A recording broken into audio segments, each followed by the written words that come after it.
Hey everybody. You know, with the release last week of WWE's Greatest Rivals DVD, Bret vs. Shawn, and with the Off the Ropes show doing their Survivor Series review of every Survivor Series up till last year, I thought I'd give my thoughts on the '97 Survivor Series. Most importantly, the one thing that everybody remembers about the '97 Survivor Series, and that's the Montreal ScrewJob. Now, let us not forget, this is not the first time, 1997 was not the first time Vince McMahon had screwed somebody out of the championship. You got to go back to about 1986, I believe, when Randy Richter was screwed out of the women's championship by McMahon and by the late great Fabulous Moolah.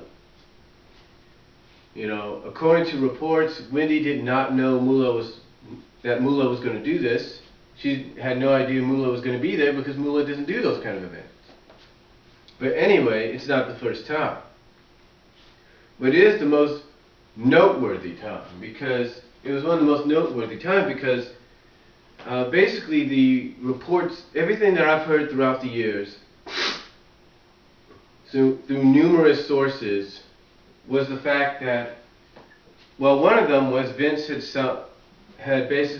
and Bret had agreed to a 20-year deal, which would have allowed Bret to be with the company until up until about 2016, 2017.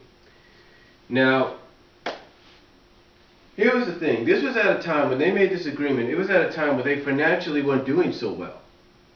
So I guess, I don't know what exactly happened, but I guess they had to take that deal back. They had to nix the idea on that, nix that deal right in the butt. They had to nip it in the bud, if you will.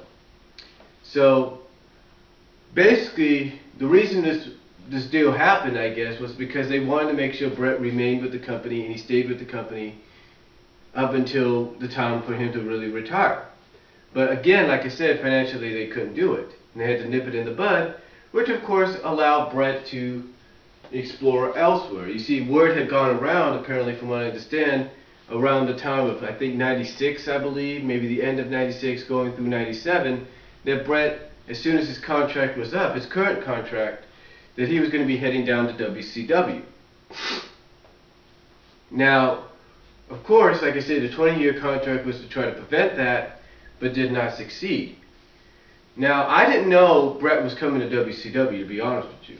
All I remember was watching the Nitro after Survivor Series, I believe. I don't know if it was the Nitro after Survivor Series or if it was the week after Survivor Series or whatever. But all I remember was watching the Nitro in between there, and I saw the NWO walking out, waving Canadian flags, and I'm thinking, what the hell is this about? And then I hear what it's about, and I'm thinking, whoa. And I'm thinking, whoa, because to me, Bret Hart's the kind of guy that's like, he wouldn't really probably go to WCW, but then again, you never know anymore. So anyway, that's what kind of clued me in as to something wrong must have happened. Something must have happened to where Bret decided to go down south. Because to me, like I said, Bret's the kind of guy that would be the last vesture for WWE to keep around. But anyway, I digress. But anyway, basically, what led to this, as we all know, was what happened in Montreal. Now, according to numerous reports, Bret and Shawn have even discussed it. There were numerous ideas of how Bret was going to drop the belt. Bret, as we know, didn't want to drop the belt in Montreal. He said, hey, in fact, according to a highlight the WWE Fan Nation posted, Bret wanted to drop it in Ottawa. It would still be in Canada, but it wouldn't be on a pay-per-view. And he wanted to do it to see how much Shawn respected him. Now, of course, like I said, that did not occur. That did not occur at all. And you know, the other ideas that were going around was Bret was going to show up on Raw, say his goodbye to the WWE Universe, vacate the title, and that's it. And be gone. that didn't happen either. And of course, the other urban legend about this, if you will, is that Vince was afraid that Bret was going to do the same thing that Alundra Blaze, Medusa, basically had done 2 years before, and that show up on Nitro with the WWE Championship and dump it in the trash. Because that was sort of like the MO of WCW at the time, and mostly Eric Bischoff. Eric Bischoff at the time was like, hey, if you bring your championship that you currently have with your other promotion with us onto our show, onto our program, and dump it in the trash, that will kind of indicate that this is how some of the main stars of that company feel about not only the company, but about their championships. The championships and that company are nothing but trash. So, to me, this is to me, I believe that's one of the reasons, in my opinion, that Vince did what he did in Montreal. Because he didn't want to risk the chance that Bret was going to take the WWE title with him and do what Medusa had done. Because I think when you look at it from maybe McMahon's perspective, business-wise, he was afraid that by having Bret show up on television with the WWE Championship and putting it in the trash, actually like Medusa did the Women's Championship, that would be like the final nail in the coffin. If you know what I mean. That would be like the final nail in the coffin. And you see, depending on what you hear from Bret and Shawn themselves, from other fans' perspective, from insiders' perspective,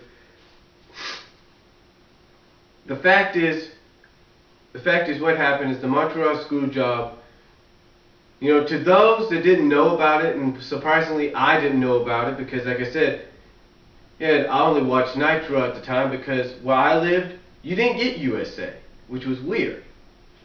And I lived in the small town of Oskaloosa, Kansas. You didn't get USA Network. Had I gotten the USA Network, I probably would have found out what happened. But anyway, what tipped me off, like I said, though, was when I saw the NWO walking out with waving the Canadian flags, and I'm thinking, what the heck is this about? So,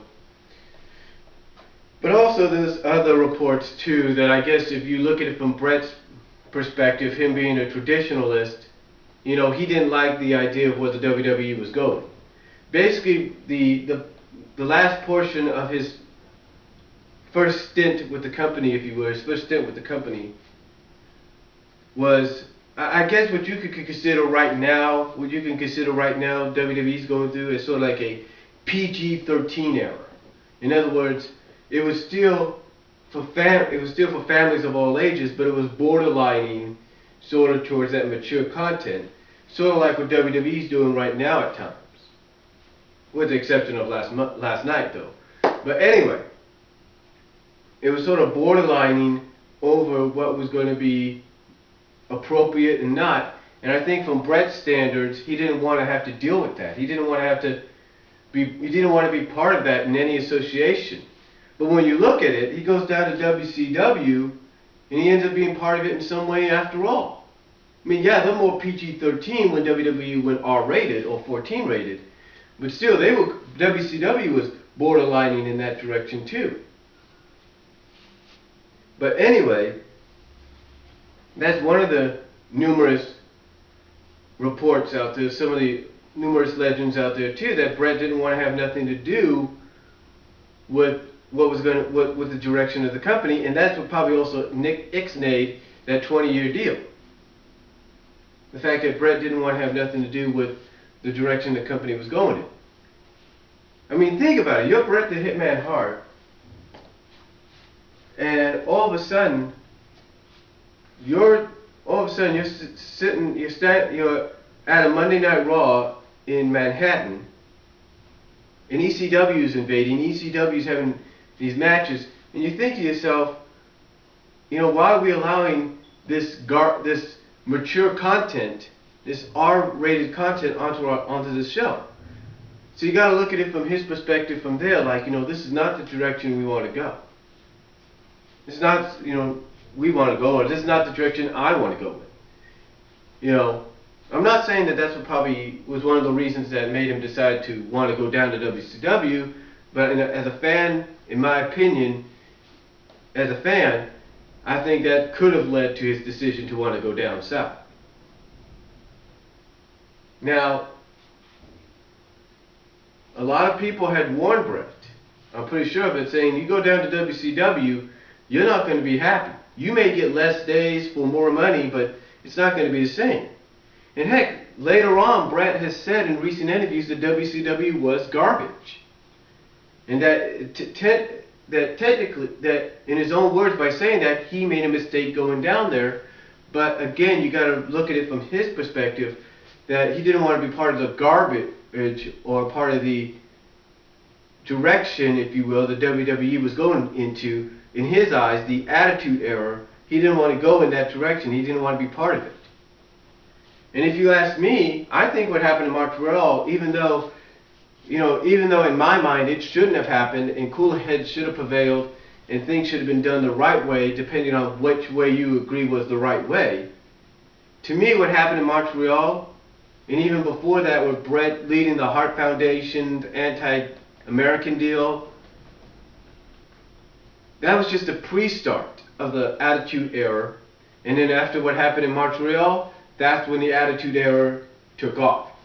Almost right as soon as that screw job, in my opinion, occurred, the Attitude Era right there went from being a pre-start to blasting off to heights which will never be seen again.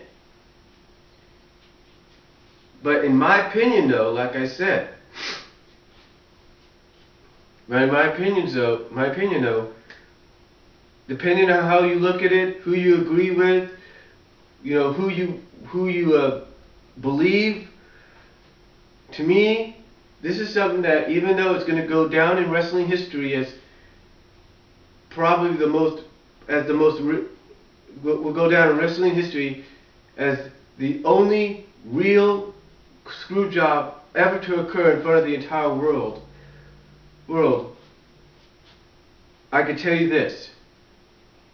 If you're an Attitude Era fan like I am, you got to look at it like this. The Attitude Era, like I said, kicked off as soon as that screw job, as soon as that bell rung to screw Brett over, the Attitude Era was born. The Attitude Era was born, in my opinion. Again, though, do I agree that it should have happened? No, I don't agree the Montreal ScrewJob should have happened. I believe cooler heads should have prevailed, and they should have went with one decision, and that'd be it. And that's it. Just go in one direction, and that's it. Let cooler heads prevail, but apparently that did not happen. I mean, again, I can understand Brett not wanting to lose in Montreal, but probably saying, hey, I'll drop it in Ottawa the next night. Or I'll vacate it in Ottawa the next night. I can understand that, but still, we should have had cooler heads prevail, depending on whatever decision and direction they wanted to go with. So, my thoughts, Montreal ScrewJob shouldn't have happened, but it did. And at least now WWE and Brett have come to terms, to back on the same page, if you will. But I'm just one of those fans that feel cooler heads should have prevailed, and if that would have happened, the screw job wouldn't have occurred. So, comment down below, tell me what you think, and I'll talk to you later.